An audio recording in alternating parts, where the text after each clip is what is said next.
Welcome to ரெபேக்காஸ் vlogging. சூப்பரான முருங்கைக்காய் சாம்பார் எப்படி செய்யுதுன்னு பார்க்கலாம். அதுக்கு 2 வெங்காயம், 2 தக்காளி, 2 பச்சை மிளகாய், 15 பல் பூண்டு, 1 கப் பருப்பு கழுவி சேர்த்துக்கோங்க. நல்லா தண்ணி சேர்த்து மஞ்சத்தூள், பெருங்காயத்தூள் போட்டு மூடி போட்டு 4-5 விசில் வரைக்கும் விட்டு எடுத்துக்கோங்க. எந்த பருப்பு நல்லா நசுக்கி ஸ்மாஷ் பண்ணி வச்சுக்கோங்க. அதுக்கு ஒரு வெங்காயம், ஒரு தக்காளி பொடியை நறுக்கி வச்சுக்கோங்க. கொஞ்சம் கொத்தமல்லி, கருவேப்பிலை, 3 முருங்கைக்காய் சேர்த்துருக்கேன். கடை நல்லா சூடான எண்ணெய் சேர்த்து எண்ணெய் காஞ்சது கடுகு, உளுந்து, சீரகம், கொஞ்சம் வெந்தயம் சேர்த்து இது வறுப்பட்ட உடனே வெங்காயம், கருவேப்பிலை சேர்த்து வதக்கிக்கோங்க.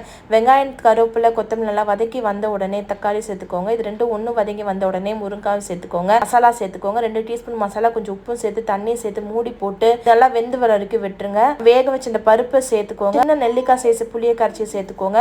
நல்லா கொதி வரும்போது பெருங்காயம் சேர்த்துட்டிங்கன்னா சூப்பரான சாம்பார் ரெடி. எண்ணெய் பிரிஞ்சு வரும்போது ஆஃப் பண்ணிக்கோங்க. இந்த வீடியோ பிடிச்சதா லைக் பண்ணுங்க, ஃப்ரெண்ட்ஸ் அண்ட் ஃபேமிலிக்கு ஷேர் பண்ணுங்க. இந்த மாதிரி நிறைய வீடியோஸ் வேணா மறக்காம என்னோட சேனல் சப்ஸ்கிரைப் பண்ணுங்க. இந்த ரெசிபி ட்ரை பண்ணி பார்த்து எப்படி இருக்குன்னு சொல்லிட்டு கமெண்ட் பண்ணுங்க. தேங்க்யூ ஃபார் வாட்சிங்.